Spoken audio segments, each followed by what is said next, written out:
Hello learners, subscribe the Knowledge Gainers channels and press the bell button for all latest notification. Hello learners, मैं हूँ आपकी अपनी वैष्णवी और स्वागत करती हूँ आपका अपने चैनल नॉलेज गेनर्स में। तो इस वीडियो में हम देखने वाले हैं डेटाबेस मैनेजमेंट सिस्टम का कंसेप्ट, जो कि अभी ख़त्म ही होने वाला है। तो उसमें अभी हम देखने वाले हैं एडवांटेजेस ऑफ कॉन्करेंसी कंट्रोल। अभी हमने देखा था पिछले वीडियो में कॉन्करेंसी कंट्रोल देखा था, उसकी प्रॉपर्टीज़ देखी थी, और इस वीडियो में हम देखने वाले उसके क्या क्या एडवांटेजेस होते हैं, हम क्यों कॉन्करेंसी कंट्रोल यूज़ करते हैं, एक्चुअली में हमारा ट्रांजैक्शन किस तरह से होता है, ये सब टर्म्स हमने पहले देखी थी। और अभी हम देखने वाले कि कॉन्करेंसी कंट्रोल करने के लिए हमें क्या क्या एडवांटेजेस मिलते हैं। अगर हमने कॉन्करेंसी कंट्रोल अप्लाई नहीं किया तो हम किस फेज से गुजर सकते हैं, ये भी हम इस वीडियो में देखने वाले हैं। तो चलिए शुरू करते हैं कि कॉन्करेंसी कंट्रोल एक्चुअली होता क्या है, उसके क्या क्या एडवांटेजेस होते हैं। अगर हमने वो कॉन्करेंसी कंट्रोल अपने इस पर अप्लाई नहीं किया है तो किस तरह से हमें उसका डिसएडवांटेजेस मिल सकता है और हम उसे क्यों यूज़ करते हैं। तो चलिए देखते हैं। तो सबसे पहला पॉइंट हमारे पास हो जाता है कि उसके हमें क्या करना चाहिए, हमारा जो थ्रूपुट है वो इंक्रीज़ करना होता है। हमारे पास जितनी भी प्रोसेस है, नंबर ऑफ प्रोसेसेस हमारे सिस्टम में रहती है, एट ए टाइम तो हम एक ही प्रोसेस यूज़ कर सकते हैं। लेकिन अगर हम उसमें स्विच कर दे, एक प्रोसेस को रन करें, देन थोड़ी देर बाद सेकेंड प्रोसेस रन करें, देन थर्ड, इस तरह से अगर हम स्विचिंग करना स्टार्ट कर दे तो हमारा क्या हो सकता है, थ्रूपुट जो है वो इंक्रीज़ हो सकता है। यानी कि अगर हम किसी प्रोसेस को जल्द से जल्द रिप्लाई दे, रिस्पॉन्स दे, तो क्या हो सकता है, हमारा जो थ्रूपुट है वो इंक्रीज़ हो सकता है। देन नेक्स्ट होता है हमारे पास कि हमारा जो रिसोर्स यूटिलाइजेशन है, तो हमारे पास क्या होता है, एक तो हमारे पास एक सीपीयू होता है and then input output devices होते हैं, इसके अलावा कुछ नहीं होता। तो जब भी अगर कोई प्रोसेस हमारा सीपीयू यूज़ कर रही होती है तो हमारे इनपुट आउटपुट डिवाइसेस जो है वो आइडल रहते हैं। तो हम क्या कर सकते हैं, अगर कोई किसी प्रोसेस को सीपीयू यूज़ करना है तो और अगले प्रोसेस को इनपुट आउटपुट डिवाइस यूज़ करना है, तो हम एट ए टाइम दोनों भी अप्लाई कर सकते हैं। एक प्रोसेस हमारा सीपीयू यूज़ करेगा, एक प्रोसेस हमारे इनपुट आउटपुट डिवाइसेस यूज़ करेंगे। उनका अगर पूरा का पूरा प्रोसेस हो जाता है तो हम एक्सचेंज भी कर सकते हैं। इस तरह से हम क्या करेंगे, रिसोर्स यूटिलाइजेशन को इंक्रीज़ करेंगे, ताकि हमारा क्या हो गया, कॉन्करेंसी कंट्रोल अच्छे से हो जाए। ठीक है। देन हमारे पास होता है रिड्यूस वेटिंग टाइम, यहाँ पे रिड्यूस है, ठीक है, रिड्यूस हमारा जो है वेटिंग टाइम जो है, अगर कोई प्रोसेस एक बार सिस्टम में आ जाता है और उसे क्या है, सीपीयू चाहिए होता है, कोई भी प्रोसेस को रन करने के लिए क्या चाहिए होता है, सीपीयू चाहिए होता है, या फिर इनपुट आउटपुट डिवाइसेस चाहिए। प्रोसेस को एग्जीक्यूट करने के लिए तो हमारे पास हमें सीपीयू ही चाहिए। अगर उस प्रोसेस को अगर कोई इनपुट आउटपुट ऑपरेशन परफॉर्म करना है तो ही वो इनपुट आउटपुट डिवाइसेस की तरफ मूव करेगा, वरना उसे क्या चाहिए होता है, सीपीयू। ठीक है। अगर कोई प्रोसेस एग्जीक्यूशन के लिए रेडी है और उसे अगर वो एग्जीक्यूशन के लिए सीपीयू नहीं मिलता है तो वो क्या करती है, सिस्टम में वेट करती है। अगर वो लंबे समय के लिए अगर सिस्टम में वेट करती है तो हमारा वेटिंग टाइम जो होता है वो इंक्रीज हो जाता है। इसीलिए हमें क्या करना है कि हमारा जो भी वेटिंग टाइम है वो रिड्यूस करना है। ठीक है। तो हमें वेटिंग टाइम क्या करना है, रिड्यूस करना है। थ्रूपुट हमें इंक्रीज करना है, रिसोर्स यूटिलाइजेशन भी हमें इंक्रीज करना है। देन हमारा जो भी वेटिंग टाइम है उससे क्या करना है, डिक्रीज करना है, रिड्यूस करना है। ठीक है। देन नेक्स्ट है हमारे पास रिस्पॉन्स टाइम, उसे भी क्या करना है, हमें इंक्रीज करना है। अगर कोई भी प्रोसेस हमारे सिस्टम में आ जाता है तो उसे क्या करना है, हमें जल्द से जल्द रिस्पॉन्स देना है, ताकि उस प्रोसेस को ऐसा ना लगे कि किसी तरह से हम उस सिस्टम में आए हैं लेकिन उसे क्या नहीं मिल रहा है, रिस्पॉन्स नहीं मिल रहा है। तो इसीलिए हमें क्या करना होता है, रिस्पॉन्स टाइम जो है वो इंक्रीज करना होता है। तो चलिए, ये तो हो गया, हमने शॉर्ट ट्रिक देख ली, छोटे छोटे कंसेप्ट देख लिए कि क्या होता है एक्चुअली में। अब हम डिटेल्स में देख लेंगे कि किस तरह से हमें इसे करना है। तो चलिए, सबसे पहला पॉइंट है हमारा इम्प्रूव थ्रूपुट जो है हमें क्या करना है, इम्प्रूव करना है। ठीक है। तो सबसे पहले क्या बात होती है, नंबर ऑफ ट्रांजैक्शन। हमारे पास एक सिस्टम में जो है नंबर ऑफ ट्रांजैक्शन हो सकती है, नंबर ऑफ प्रोसेसेस हो सकती है। तो क्या करना है, number of transaction that can be executed in a given amount of time is called as throughput. अगर हमें किसी सिस्टम का, किसी प्रोसेस का या फिर किसी ट्रांजैक्शन का जो थ्रूपुट है वो अगर हमें इंक्रीज करना है तो क्या करना होता है, जो भी अमाउंट ऑफ टाइम हमें मिल रहा है किसी प्रोसेस को एग्जीक्यूट करने के लिए, तो उस अमाउंट ऑफ टाइम में वो जो प्रोसेस है वो एग्जीक्यूट हो जानी चाहिए। अगर इस तरह से हमारा वर्क हो रहा है तो हमारा थ्रूपुट क्या हो जाता है, इंक्रीज हो जाता है। ठीक है, when we execute multiple transaction simultaneously that increases transaction throughput.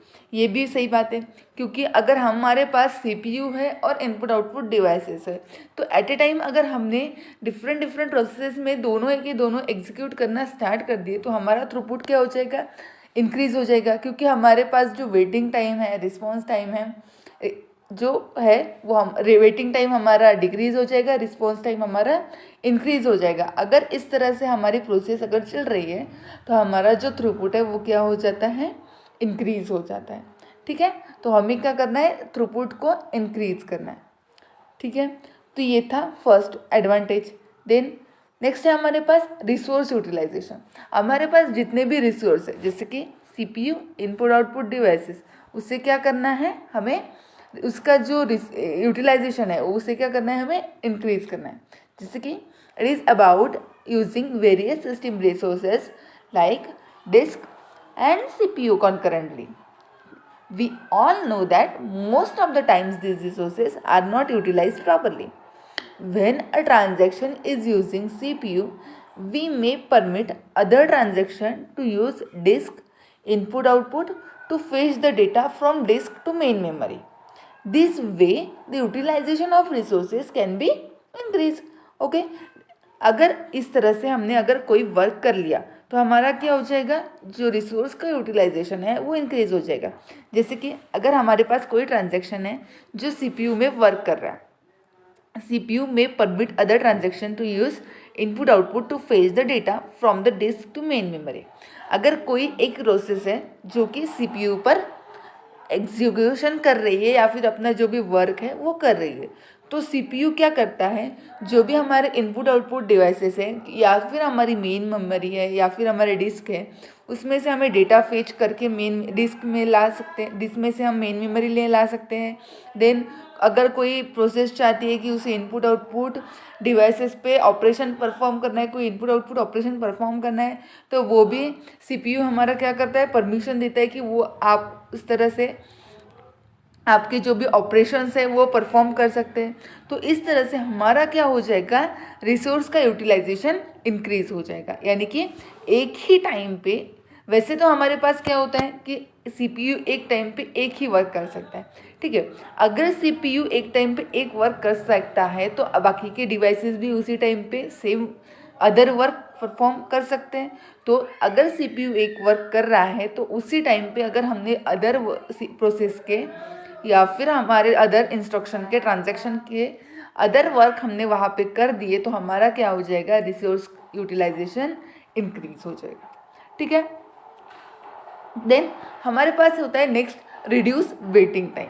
अभी जैसे कि अगर एक प्रोसेस हमारे सिस्टम में आती है, पूरी तरह से उसके इनपुट आउटपुट ऑपरेशंस भी परफॉर्म हो चुके हैं और जो भी उसके लिए ट्रांजैक्शन करने हैं वो सारे के सारे कर चुके हैं, अभी उसे क्या चाहिए, एग्जीक्यूशन के लिए उसे सीपीयू चाहिए होता है, ठीक है। अगर उसे एग्जीक्यूशन के लिए सीपीयू चाहिए और वो रेडी स्टेट में है और उसे क्या चाहिए, सीपीयू, तो जब से वो रेडी स्टेट में है और जब तक उसे सीपीयू नहीं मिल जाता तब तक वो क्या करती है, वेट करती है। अगर ये वेटिंग टाइम अगर हमारा इंक्रीज हो जाता है तो हमारे प्रोसेस में क्या हो सकता है, कोई ना कोई फॉल्टी प्रोसेस वो बन सकती है। तो हमें क्या करना है कि जो भी हमारे रेडी स्टेट टू उस प्रोसेस को मिलने वाले सीपीयू का जो भी टाइम, यानी कि हम कह सकते हैं उसे वेटिंग टाइम, उसे क्या करना है, हमें रिड्यूस करना है, ठीक है। Concurrent execution of transaction would reduce the waiting time for other transaction. अगर हम कोई ट्रांजेक्शन एग्जीक्यूट कर रहे हैं तो उसके लिए हमें क्या करना होता है, जो भी वेटिंग टाइम है हमारा उससे क्या करना है, रिड्यूस करना है। Consider a situation where all transactions are executed serially, transaction may be of same size.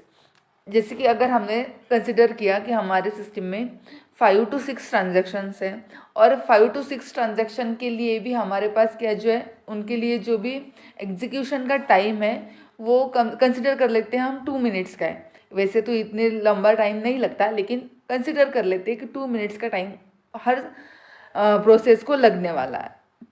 When execution serially, one long transaction is executed and a very small transaction may be of the queued for its turn. Then अगर हमारे पास 5 transactions हैं, then 5 transaction में जो first transaction अभी हमारा run हो रहा है उसको क्या चाहिए, 2 मिनट चाहिए रन करने के लिए। They require 2 minute for processing their whole instructions. Okay, and then एक ऐसी इंस्ट्रक्शन हमारे पास है उसे जो है मिनिमम 2 सेकेंड्स भी नहीं चाहिए उसका एग्जीक्यूशन परफॉर्म करने हैं, लेकिन वो लाइन में सबसे लास्ट में खड़ी है। तो उसे क्या करना होगा कि जो भी आगे वाले जो भी सारे के सारे ट्रांजैक्शन हैं उसे क्या करना होगा, पहले एग्जीक्यूशन के लिए उन्हें पूर्ण कंप्लीट हो रहा होगा, देन लास्ट में उस ट्रांजैक्शन का नंबर आएगा। ठीक है, तो इसके लिए क्या होगा, जो भी छोटी ट्रांजैक्शन है हमारी जो स्मॉल अमाउंट ऑफ टाइम लेने वाली है उस ट्रांजैक्शन को वेटिंग टाइम क्या होगा उसका बहुत ज़्यादा इंक्रीज हो जाएगा। लेकिन उसे एग्जीक्यूशन क्या करना था, 2 सेकेंड के लिए भी नहीं करना था, लेकिन उसे उस 2 सेकेंड को एग्जीक्यूट करने के लिए उसे वेटिंग टाइम कितना करना पड़ा, बहुत ज़्यादा। तो इसके लिए हमारे पास क्या हो सकता है कि हमारा जो वेटिंग टाइम है उससे बढ़ सकते हैं। तो हम क्या कर सकते हैं, इसके लिए भी हमारे पास नंबर ऑफ़ सॉल्यूशंस हम निकाले हुए हैं, उसके लिए भी हम डिफरेंट सॉल्यूशंस लगाएंगे। तो इसीलिए हमें क्या करना है कि इस तरह से का वेटिंग टाइम हमें ना मिले तो हम क्या कर सकते हैं कि स्मॉल ट्रांजैक्शन को फर्स्टली रन करें, दिन जो भी हमारे बिग ट्रांजैक्शन है उसे लास्टली रन करें, या फिर स्विचिंग कर दे सब ट्रांजैक्शन के बीच में, ताकि सबका जो भी वेटिंग टाइम है वो भी कम हो जाए और उन्हें रिस्पॉन्स भी जल्दी जल्दी मिल जाए। ठीक है, चलिए एक बार पढ़ लेते हैं। When executing serially, one long transaction executing and a very small transaction may be on the queue for its turn. Okay, this increases the waiting time of small transaction. Hence, if we execute transactions simultaneously, the waiting time will be much reduced as when compared to the serial execution. अगर इस तरह से अगर हमने किया तो हमारा जो भी ट्रांजैक्शन का वेटिंग टाइम है वो रिड्यूस हो सकता है। अगर हमने सीरियली उस ट्रांजैक्शन को अगर रन किया होता तो हमारा ट्रांजैक्शन क्या हो जाता है, हमारा जो वेटिंग टाइम है क्या हो जाता है, इंक्रीज हो जाता और रिस्पॉन्स टाइम भी हमारा इंक्रीज हो जाता। लेकिन अगर हमने स्विचिंग किया है तो हम क्या कर सकते हैं, हमारा वेटिंग टाइम भी कम कर सकते हैं और रिस्पॉन्स टाइम भी इंक्रीज कर सकते हैं। ठीक है, तो इस तरह से।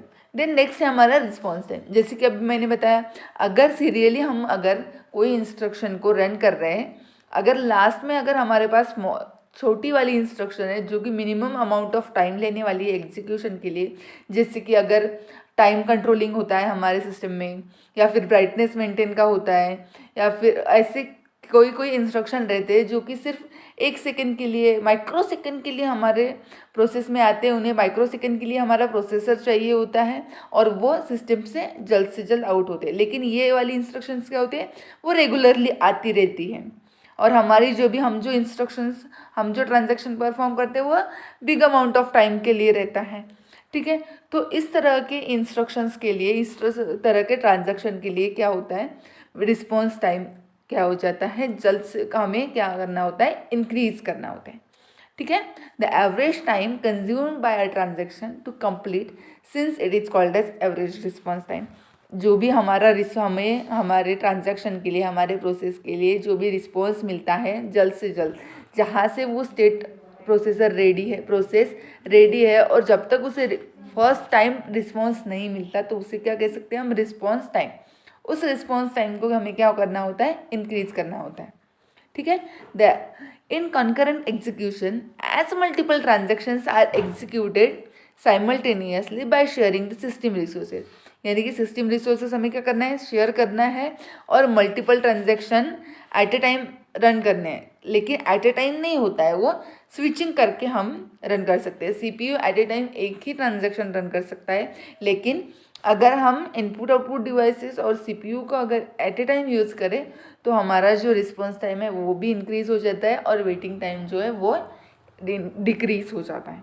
The waiting time is reduce which in turns increase the average response time. अगर हमारा एवरेज रिस्पॉन्स टाइम अगर हमारा बढ़ जाता है, इंक्रीज हो जाता है, तो हमारा क्या होता है, वेटिंग टाइम वो अपने आप रिड्यूस हो जाता है। इस तरह से हमारे जो भी 4 प्रॉपर्टीज़ होती है, जो एडवांटेजेस होते हैं, वो हमारे कॉन्करेंसी कंट्रोल के। तो क्या क्या एडवांटेजेस हैं हमारे कॉन्करेंसी कंट्रोल के, अभी हमने देखे हैं। इंक्रीज थ्रूपुट, थ्रूपुट को क्या करना है, हमें इंक्रीज करना है। देन जो भी हमारे पास रिसोर्सेस है उसका यूटिलाइजेशन भी हमें इंक्रीज करना है। देन हमारा वेटिंग टाइम जो है उसे क्या करना है, रिड्यूस करना है। ठीक है, इतना याद रखना कि वेटिंग टाइम रिड्यूस करना है, बाकी जो भी कंपोनेंट है हमारे पास 3 उसे इंक्रीज करना है। देन रिस्पॉन्स टाइम भी हमें क्या करना है, इंक्रीज करना है, यानी कि जल्द से जल्द हमारे प्रोसेस को रिस्पॉन्स मिलना चाहिए। ठीक है, ये थे हमारे एडवांटेजेस जो कि हमारे कॉन्करेंसी कंट्रोल के थे। ठीक है, तो इस वीडियो के लिए बस इतना ही। जल्द ही मिलूंगी आपको एक नई वीडियो लेकर, लेकिन उससे पहले अगर आपको ये वीडियो पसंद आई है तो प्लीज़ लाइक कीजिए, चैनल को सब्सक्राइब कीजिए और ज़्यादा से ज़्यादा लोगों में शेयर कीजिए। Thank you for watching this video. Keep watching, keep learning.